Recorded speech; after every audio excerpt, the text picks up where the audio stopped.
E aí, galera? Como é que você está, amiguinho? Amiguinha? Maravilha da natureza? Tudo certo? Tudo louco aí por aí? E aí, você tá preparado para voltar a trilhar um maravilhoso caminho rumo à universidade? Espero que sim. Espero que você esteja sentado aí tranquilo.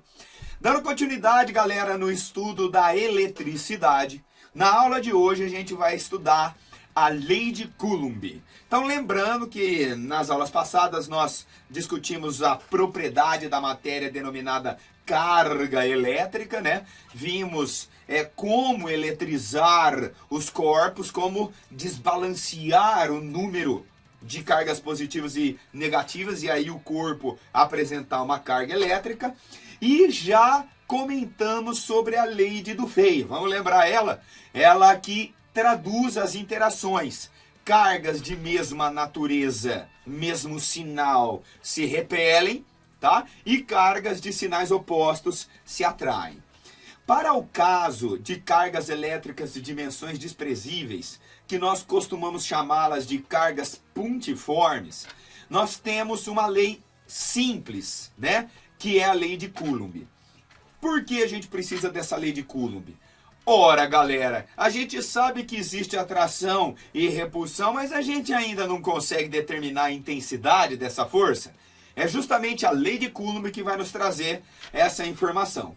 Então vamos lá, qual é a jogada da lei de Coulomb? Suponha que você tem aqui duas cargas puntiformes, no caso, duas cargas de sinal positivo, portanto a interação entre elas é de repulsão, e essas cargas estão distantes de uma da outra, beleza?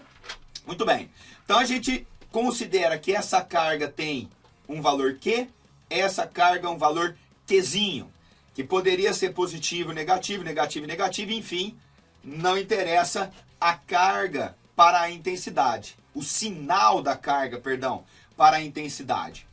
O menino Coulomb, ele chegou numa conclusão muito interessante. A intensidade dessa força entre essas cargas, ela tem uma proporção direta com o módulo dessas cargas elétricas e uma proporção inversa ao quadrado da distância entre elas. Então vamos supor que aqui estejam os vetores representando as forças no caso de repulsão. A intensidade dessas forças é dada por essa relação que é a lei de Coulomb, fofos. Esse K é a constante eletrostática, que no vácuo tem esse valor aqui, 9 vezes 10 a nona, newtons vezes metro quadrado por Coulomb quadrado. 99% das situações de questões a gente vai utilizar esse valor, porque ele é o mesmo valor para o ar, praticamente.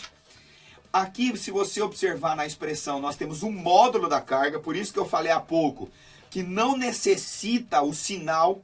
O sinal vai traduzir para a gente se é atração ou repulsão, mas a intensidade não depende do sinal, depende do módulo das cargas.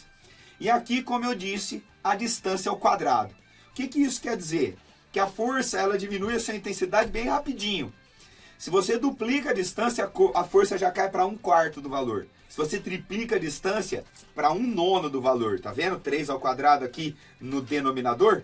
Se você quadruplica, para 1/16 da intensidade da força antes de você começar a afastar as cargas. Então, galera, essa expressão é a expressão que nós chamamos de lei de Coulomb, que traduz a intensidade da força elétrica entre duas cargas puntiformes, ou melhor, entre dois corpos de dimensões desprezíveis. Aqui eu tenho algumas observações a fazer em relação às três características dessa força elétrica, beleza? Como nós sabemos muito bem, a grandeza vetorial ela tem três características. Então, pela intensidade, nós temos a lei de Coulomb. Maravilha aqui, K, Qzão, Qzinho, D quadrado. A direção, galera, é a da reta que une essas duas cargas, dessa reta imaginária. Vocês viram que no slide anterior estava meio desguei assim. Aqui está na horizontal bonitinho. Então é essa reta aqui que dá a direção. E o sentido? Ora, o sentido pode ser ou de atração ou de repulsão. Aí você vai observar o sinal da carga elétrica dessas partículas. Fechou? Um comentário muito importante que tem muita gente que faz cocô nessa hora é o seguinte: mesmo que as cargas tenham módulo diferente, e na grande maioria das vezes vai ser isso, a intensidade da força de interação entre elas é a mesma. Porque a força elétrica, galera, ela forma um par ação e reação. Essas forças têm a mesma intensidade, a mesma direção, a mesma natureza, uma força de campo, e sentidos opostos, aplicados em corpos diferentes. A mesma intensidade da interação da carga 1 com a carga 2 é da carga 2 com a carga 1. Então nós temos um par ação e reação. Se essa carga aqui tiver 1000 coulombs e essa aqui menos 1 coulomb, não importa, a atração vai ser a mesma. Aqui, uma atraindo a outra. Forma um par ação e reação. Fechou? Não esquece disso, hein? Pelo amor de Deus. Aqui eu botei... Eu coloquei aqui um gráfico para a gente ter uma ideia de como diminui a intensidade da força elétrica quando a gente vai afastando as cargas. Então veja só, aqui a gente tem a intensidade da força, aqui, beleza? Num ponto D1 a força é F1, e olha só, se eu dobro a distância, a força já cai para 1/4 do valor, porque é D ao quadrado. Se eu triplico a distância, não está aqui, mas seria F1 sobre 9.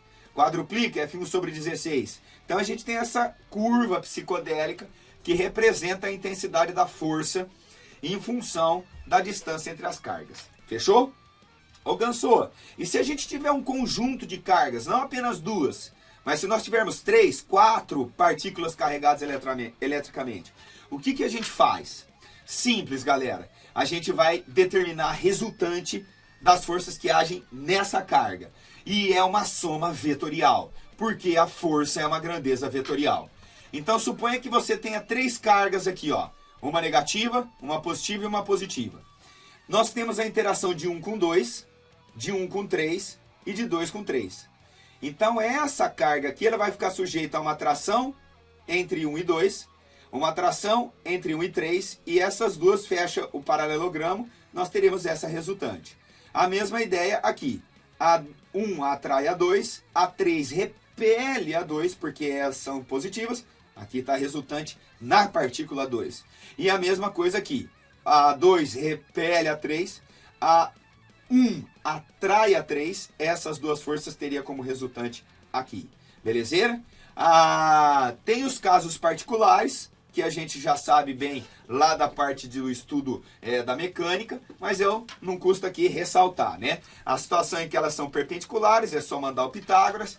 Quando o ângulo entre elas é 120, que fecha o triângulo equilátero e dá a mesma intensidade. Quando é de 180, que subtrai uma da outra. E quando é o zero, que soma as duas. Belezeira? Então, galera, essa é a lei de Coulomb, que permite nos determinar a intensidade da força eletrostática, da força elétrica entre duas partículas munidas de carga elétrica. Falou? É nóis, estamos junto, até a próxima. Fique esperto que a próxima aula é psicodélica, de campo elétrico. Valeu!